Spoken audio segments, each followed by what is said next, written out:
Pemirsa, transformasi dunia pendidikan tidak di bisa lepas Mandailing, dari Natal, Sumatera Utara, teknologi digital. sekolah melintasi anak sungai dan juga bebatuan terjal untuk bisa menimba ilmu.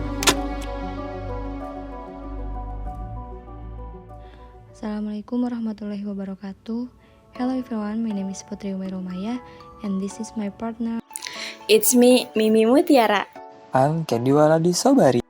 Kami dari kelompok 1 akan menampilkan video dari mata kuliah perbandingan pendidikan. Check this out.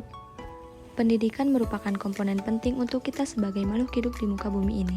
Pendidikan juga merupakan sumber kemajuan bagi suatu bangsa. Menurut Undang-Undang Sisdiknas Nomor 20 Tahun 2003, sistem pendidikan nasional adalah keseluruhan komponen pendidikan yang saling terkait secara terpadu untuk mencapai tujuan pendidikan nasional. Kebijakan pendidikan di Indonesia.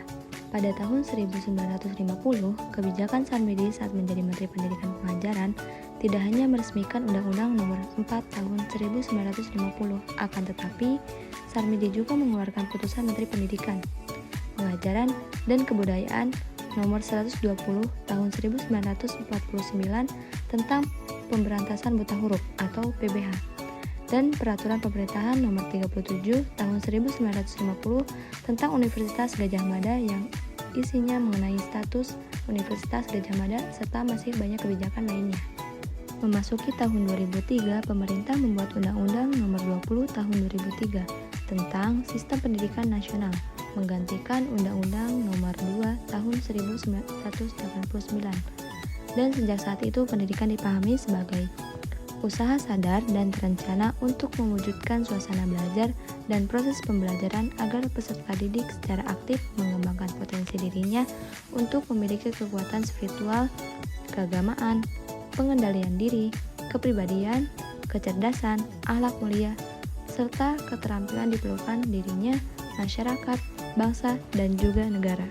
Sistem pendidikan di Indonesia terbagi ke dalam 3 jalur utama. Yang pertama, ada pendidikan formal. Pendidikan ini mempunyai jenjang pendidikan yang jelas, mulai dari pendidikan dasar, pendidikan menengah, sampai pendidikan tinggi. Yang kedua, ada pendidikan non-formal. Pendidikan non-formal paling banyak terdapat pada usia dini, seperti Taman Pendidikan Al-Quran atau TPA.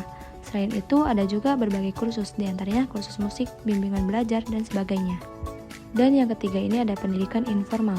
Pendidikan informal adalah jalur pendidikan keluarga dan lingkungan berbentuk kegiatan belajar secara mandiri yang dilakukan secara sadar dan bertanggung jawab. Pendidikan di Indonesia juga dibagi ke dalam 4 jenjang. Yang pertama ada pendidikan prasekolah. Di antaranya pendidikan prasekolah ini ada PAUD atau pendidikan anak usia dini, dan yang kedua itu ada TK.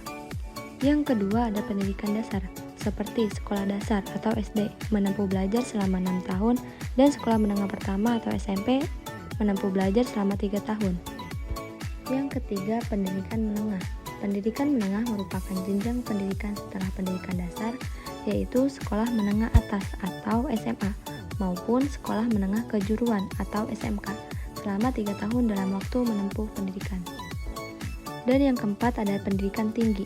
Pendidikan tinggi adalah jenjang pendidikan setelah pendidikan menengah yang mencakup program pendidikan diploma, sarjana, magister, dokter, dan spesialis yang diselenggarakan oleh perguruan tinggi. Thanks for watching.